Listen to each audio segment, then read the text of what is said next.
Horizon théosophique, Compagnie Théosophie à Paris, conférence sur le thème « À quoi sert la vie et à quoi sert la mort ?» Amis, bonjour. Nous allons vous proposer une conférence dont le titre est « À quoi sert la vie? À quoi sert la mort ?» Si nous voulions donner des exemples pour définir ce qu'est la vie, très superficiellement nous dirions que tous les êtres humains, les animaux et même les plantes sont doués de vie. Mais en réfléchissant plus sérieusement, nous inclurions aussi ce qui compose tous les corps de ce que nous définissons comme vivant, c'est-à-dire les organes, les cellules, les atomes, les bactéries, etc. Et finalement, toute la matière qui nous entoure serait reconnue comme vivante. Et la théosophie précise qu'il n'existe aucune matière morte ou inorganique. En fait, ce qui paraît déserté par la vie ne l'est qu'en apparence, car là où la vie semble être absente, là où tout semble inerte, elle demeure latente. Et sur les plans intérieurs de la nature, elle y est active. Dans l'océan de théosophie, M. Judge explique « La vie ne résulte pas du fonctionnement des organes, et elle ne disparaît pas avec la désintégration du corps. C'est un principe qui imprègne tout l'univers. C'est l'océan dans lequel flotte la Terre, notre globe, ainsi que tous les êtres et tous les objets qu'il porte, en sont imprégnés. La vie agit sans cesse autour de nous, sur nous, et ses pulsations nous traversent continuellement. Il explique aussi que c'est cet océan de vie qui détruira nos instruments. Durant la veille, nous lui résistons et en rejetons une partie tout au long de la journée, mais le soir, nous en sommes saturés. Durant le sommeil, nous l'absorbons sans lui résister, ce qui nous permet de retrouver un bon équilibre pour repartir sur une nouvelle journée en ayant la capacité de lui résister. Et nous comprenons que s'il n'en était pas ainsi, la goutte serait absorbée par l'océan et ne pourrait rester l'unité formée de ses propres véhicules qu'elle est durant tout le cycle de son existence. Dans les questions sur l'océan, M. Crosby précise que cette vie une qui pénètre et soutient tous les principes est appelée jiva en sanskrit. Ce qui est appelé prana est cet aspect de la vie une qui soutient et pénètre le corps physique. Quand cet aspect se retire, le corps se désagrège. Et après son retrait du corps, ce principe continue de rester actif dans les principes restants et sur lesquels l'ancien occupant du corps physique est conscient. Mais nous y reviendrons lorsque nous aborderons le processus du mourir. Pour comprendre ce qu'est la vie, nous devons pénétrer quelque peu dans les profondeurs intimes de la nature. La théosophie postule un principe éternel et immuable, l'absolu, qui est sans attribut puisqu'il est non conditionné. Mais sans ce principe à jamais inconnaissable, cause sans cause de tout le potentiel de vie, la manifestation ne serait pas, c'est-à-dire aucune existence possible. La toute première réflexion métaphysique de cet absolu est l'esprit substance, qui sont les deux aspects de l'unique réalité. C'est la racine d'où procède toute manifestation, d'où naît l'idéation précosmique.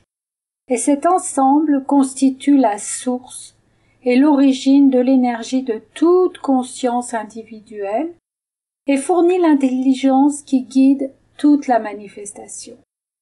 Et l'univers, composé d'une multitude de vies qui s'enchevêtrent les unes dans les autres, apparaît graduellement sur la base de l'expérience synthétisée de l'univers qui l'a précédé. Il se développe, s'épanouit, puis est réabsorbé dans la source une. Après une période de repos égale à la durée de la manifestation, il réémerge pour s'épanouir, se sublimer et disparaître à nouveau.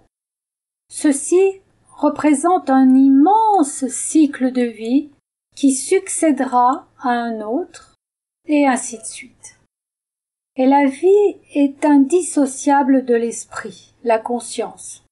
Dans son aspect le plus élevé, elle est une, immuable, omniprésente, éternelle.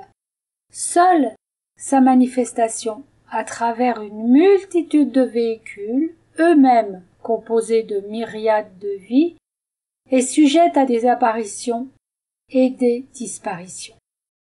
Cette vie une est pour ainsi dire le cœur de la nature. Elle se diffuse ou s'exprime en formant un tissu substantiel de 7 degrés de différenciation.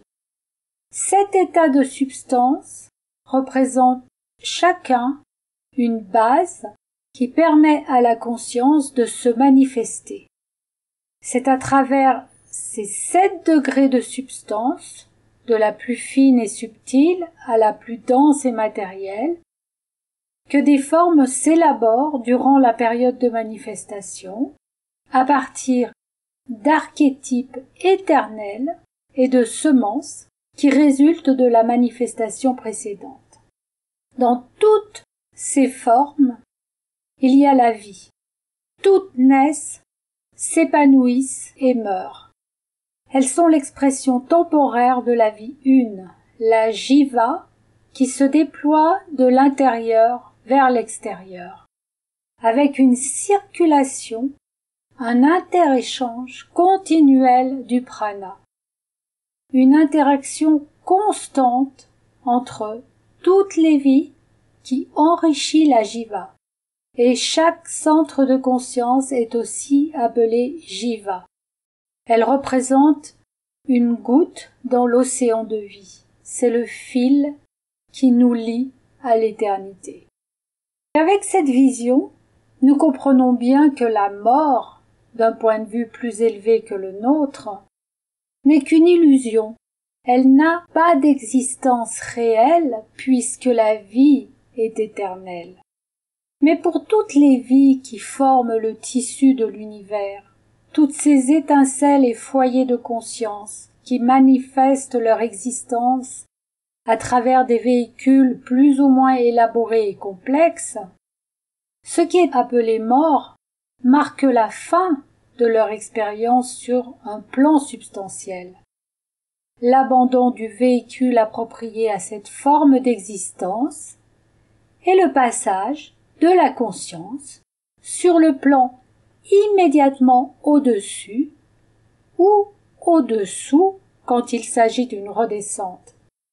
Un cycle lumineux se termine et la remontée, rythmée par le transfert graduel du summum de l'expérience vers la source, représente une période d'assimilation.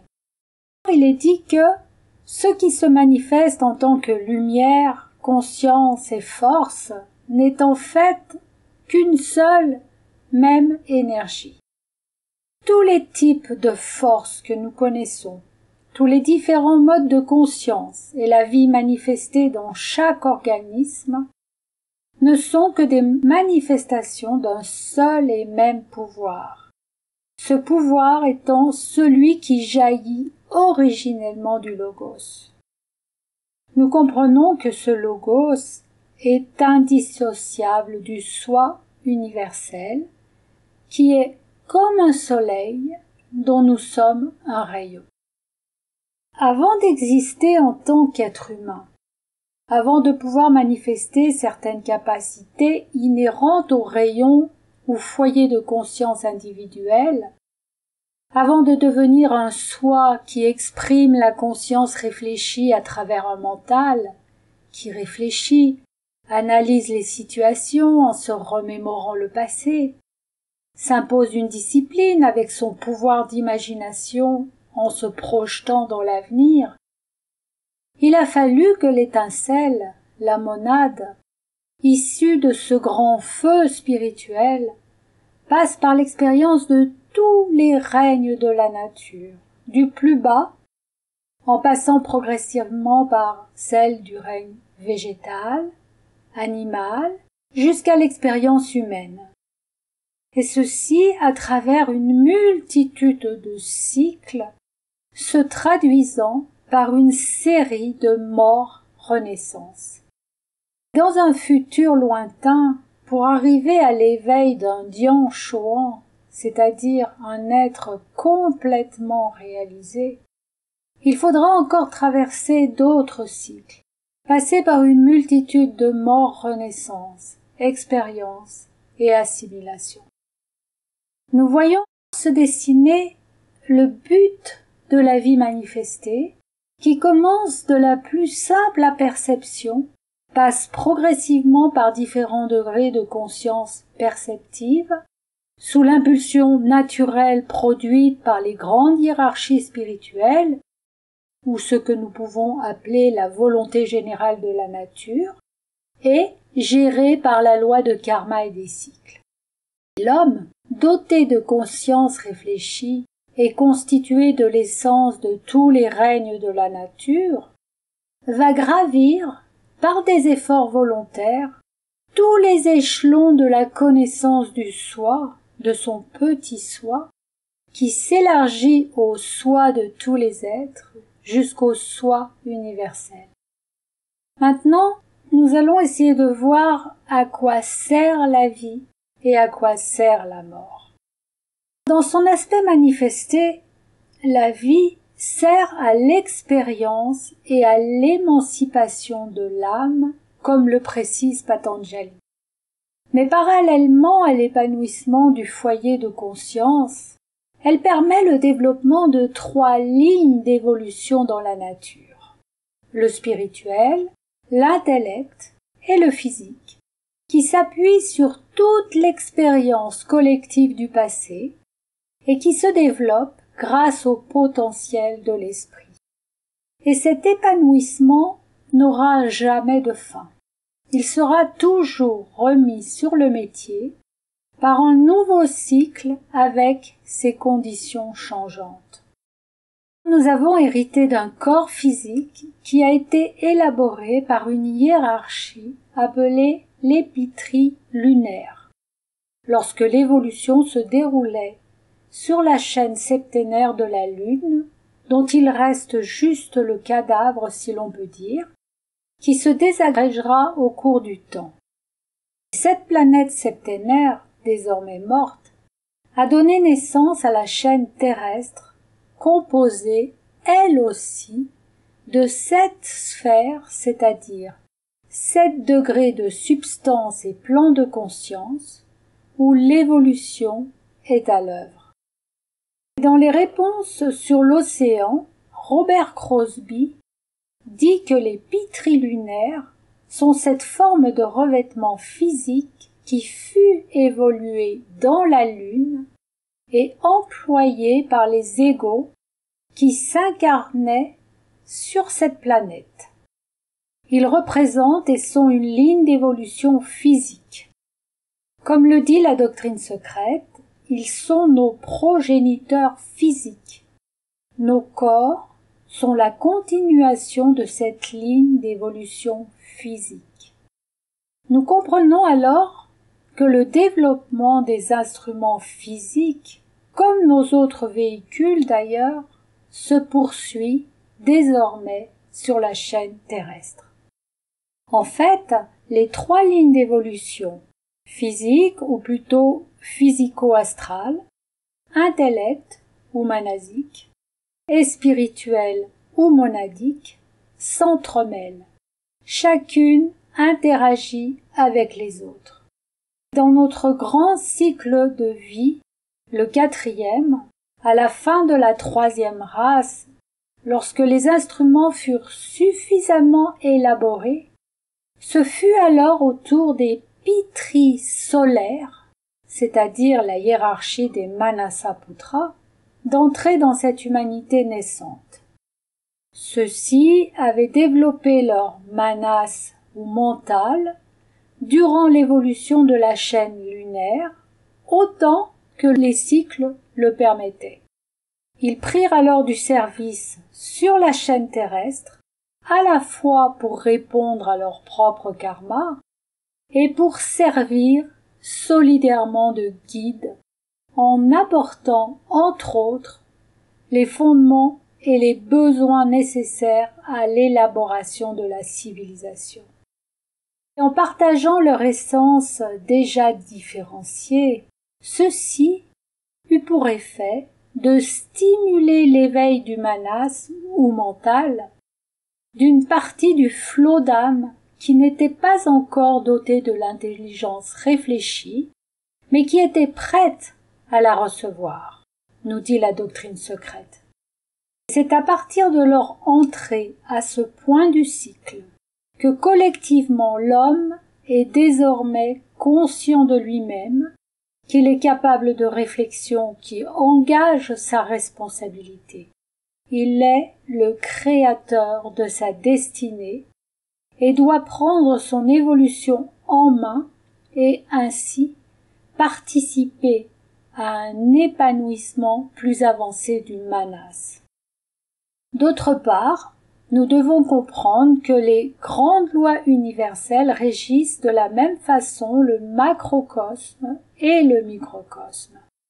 Avec la loi des cycles et la loi de karma, l'alternance entre les périodes d'activité et de repos fait que le présent est la résultante du passé et que nous créons à chaque instant des causes qui donneront des effets futurs, qui tendront à rétablir l'harmonie perturbée et à réaliser le grand programme de la vie. Il n'y a pas de hasard, et chacun d'entre nous se trouve dans un environnement particulier qui lui correspond. Nous sommes pris par le mouvement des événements auxquels nous devons répondre, mais ils sont le résultat de causes que nous avons antérieurement générées. Nous faisons des expériences, heureuses et malheureuses, nous utilisons notre libre arbitre, et il peut arriver que nous commettions des erreurs, mais nous manifestons aussi de belles qualités, nous en tirons des leçons, et par des prises de conscience, nous arrivons à nous raisonner et à réajuster notre nature, et parfois nous sommes capables de sacrifices généreux. Eh bien, le nectar de toutes nos expériences s'intégrera au tissu profond de notre nature. Le processus d'assimilation se fait par une répercussion de l'expérience à des niveaux plus subtils, jusqu'au niveau spirituel, voire divin, de notre nature. Ou plutôt, devrions-nous dire, de la nature, puisqu'à ces niveaux, la séparativité telle qu'on l'entend n'existe pas. L'aspect spirituel de toute la nature s'enrichit. Nous apportons notre contribution à tous les niveaux de la vie manifestée, à savoir aux 3 lignes d'évolution. L'aspect de l'homme qui assimile le nectar de chaque vie est ce foyer de conscience individualisée, l'âme réelle, c'est-à-dire l'individualité. Dans notre personnalité, c'est notre sens d'identité propre qui ne change jamais en passant par toutes les phases de la vie, de la naissance à l'épanouissement et au déclin, en traversant les portes de la mort pour assimiler le meilleur de l'expérience terrestre durant l'expérience posthume et en reprenant du service dans la vie incarnée.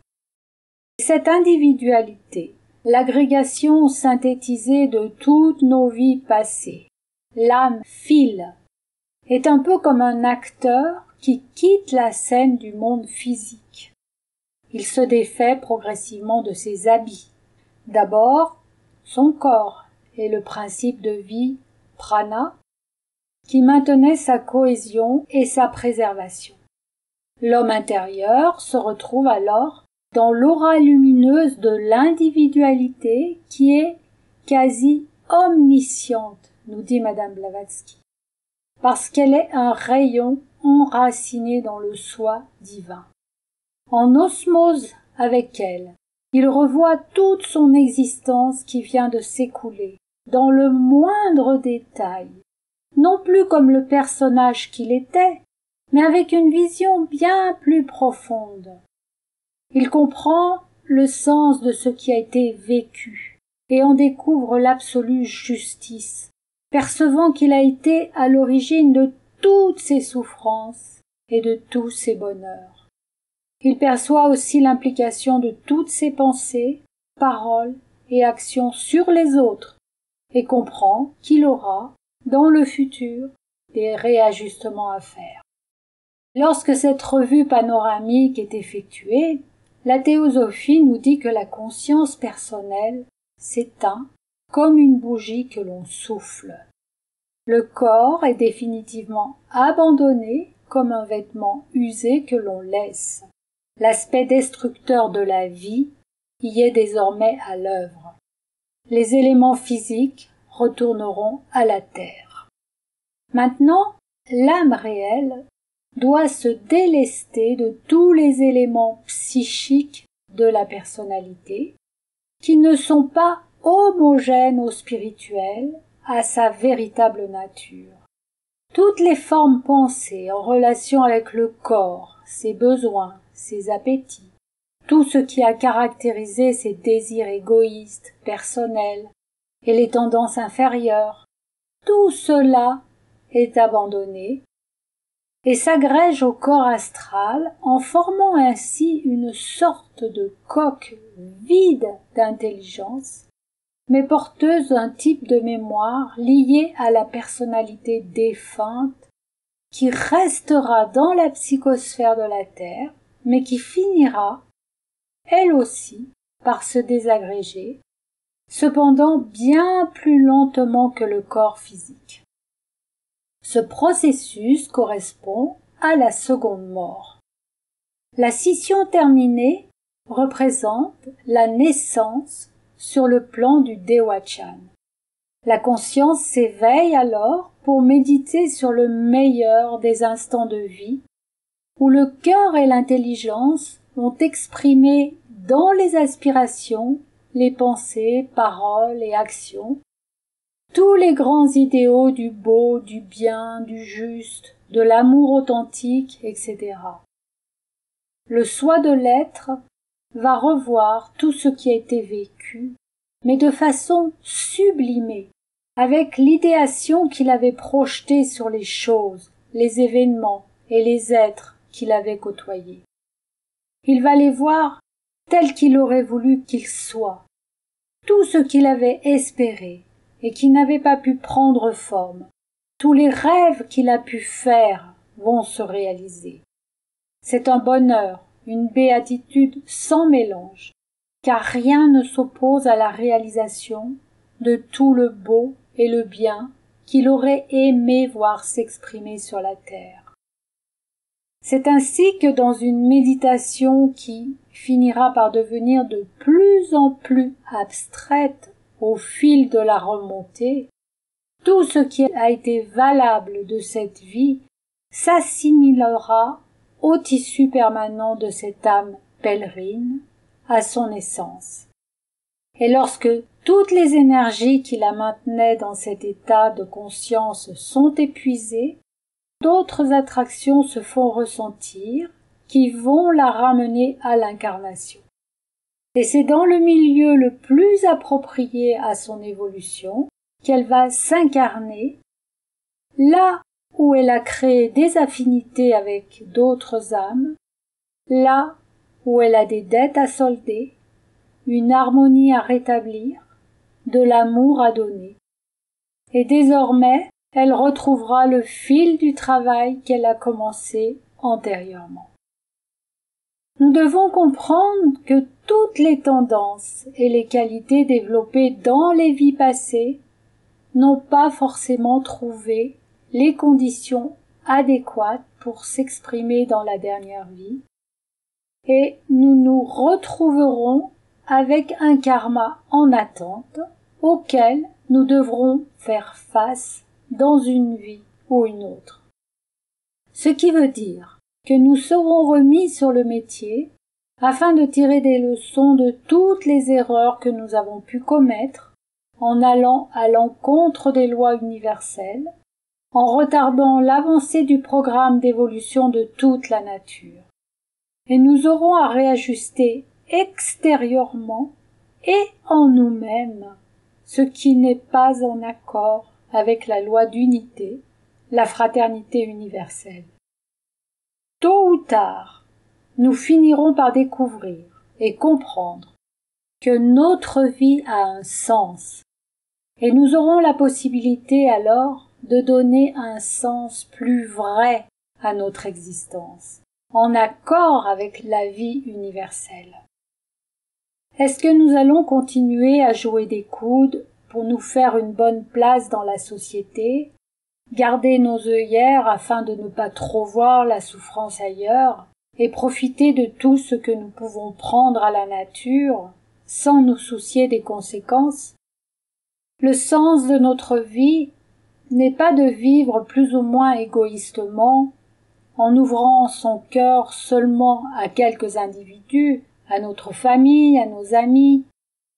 Si nous fermons nos yeux, nos oreilles et notre cœur à la misère et à la souffrance d'autrui, dans une incarnation future, nous ne manquerons pas de nous réincarner dans un milieu difficile, et notre âme portera l'empreinte de la souffrance ressentie par un tel état. Et plus tard, cette expérience suscitera spontanément de la compassion et de l'intérêt pour autrui. Inutile d'attendre de passer par toutes les situations difficiles pour tirer des leçons d'une vie qui n'est pas toujours en accord avec la loi d'unité. Nous pouvons, dès à présent, à partir de la connaissance retransmise par les grands instructeurs, la passer au crible de notre discernement et compréhension pour en tirer une éthique pour soi-même et l'appliquer en toute responsabilité à notre vie quotidienne. Et finalement, nous donnerons un sens résolument choisi à notre existence. Il faut insister sur le fait que nous sommes placés exactement là où il faut pour donner du sens à notre vie et entreprendre le solennel voyage qu'elle nous propose. Inutile de se retirer du monde en voulant s'isoler de ses influences et de chercher un havre de paix loin de la civilisation. Le havre de paix, nous allons le découvrir en nous-mêmes et y construire notre plateforme intérieure. Nous n'allons pas nous isoler et nous séparer des autres, mais nous allons nous séparer des tendances les plus basses de notre nature, de notre égoïsme et de notre égotisme.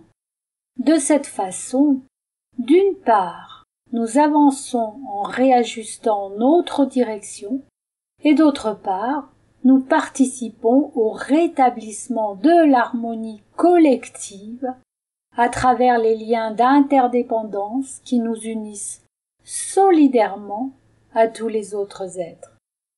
C'est ici et maintenant, dans notre propre sphère, que nous devons rétablir l'harmonie perturbée et créer un foyer de paix et de compassion qui rayonnera dans tous les aspects de notre vie et sera bénéfique à l'ensemble. La discipline souhaitée, chacun la décidera pour lui-même avec son propre discernement, sa propre compréhension de la vie et l'éthique qui s'impose à lui.